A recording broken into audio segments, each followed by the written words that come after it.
very dangerous to have fire below you and above you and on the sides of you that you have to open up to find it. So that's why it eventually went to that third alarm. At 12:48 this afternoon, we had 2 crews that were dispatched to investigate a smoke report that came from a security guard. When those 2 crews initially arrived, they did find smoke and water, what appeared to be a structure fire emanating from around the Louis Vuitton store. They are upgraded to a full mid-rise, what we call a mid-rise alarm for a building this size and this many stories at 12:57. At 1:28, that fire was upgraded to a second alarm, and at 2:46, that fire was upgraded to a third alarm response. What we found was there was a fire in what we call the interstitial space that emanated in the wall between the floors. Those fires are very difficult to access, very difficult to find because they run in multiple directions. So as the crews were making access, putting out fire as they found it, they continued to find fire both above them, below them, and to the sides of them in the residential space on the second and third floors of this particular building.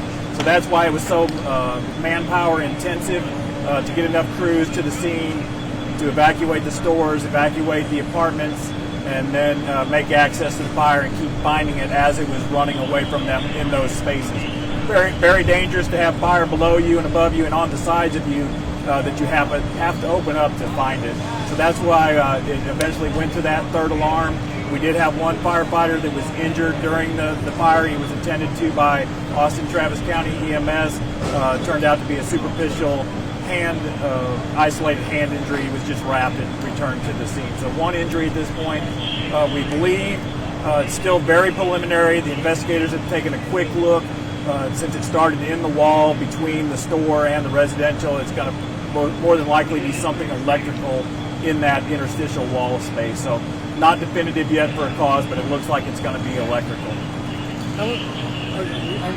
Yeah, go ahead. How many total units showed up? So right now there's probably going to be the 4 apartments surrounding that space that was on fire in the walls that are going to be directly affected by both fire and smoke.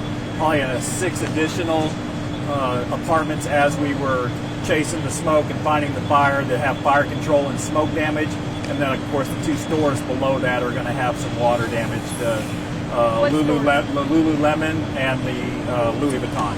And of those 4 units, are people completely displaced for the time being? Yeah. We got Red Cross here that's going to assist those that are displaced. We don't have a complete number. I don't know if we've made contact yet with all those apartment owners, so we don't have a complete number of those displaced, but it's going to be those 4, maybe even the additional 6 with the power being off and the smoke. So it's probably going to be likely up to 10 that are going to be displaced, at least for the night.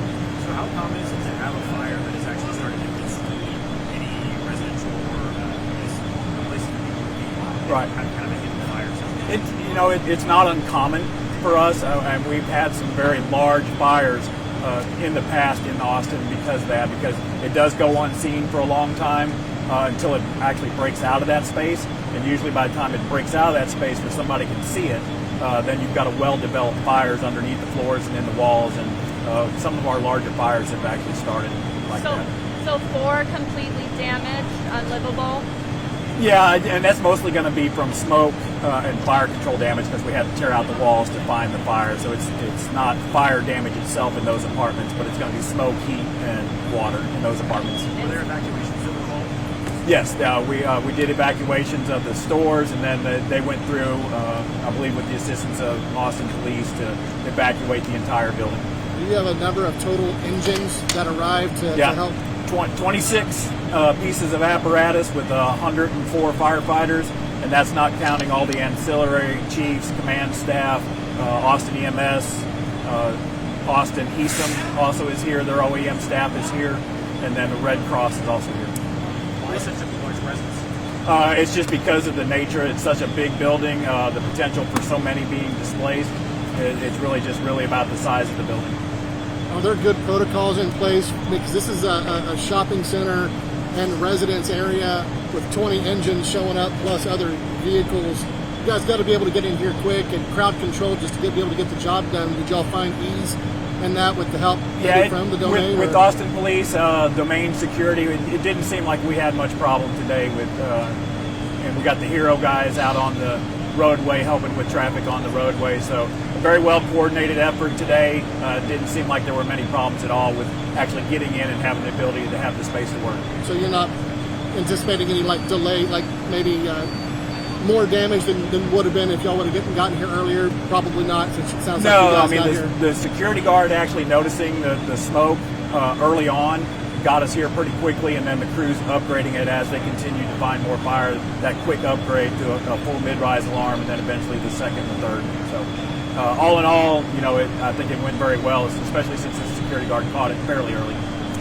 Can you talk more about the damage to the stores underneath? Is it water, fire, everything? So the stores underneath are going to be water. I know we went in early and started covering some of the items in the stores during our salvage work, so I haven't seen how much water damage, but I think as you can see behind me with the water pouring out behind me, the sprinklers also went off, so the water is going to be pretty substantial. And you don't have an exact number of, again, how many are displaced from those? No. Okay to call it 10 units? So 10 units likely will be displaced, 4 for sure. We'll have to see if they can isolate, and once the maintenance crews get here, if they can isolate the electricity and get those apartments back on or not.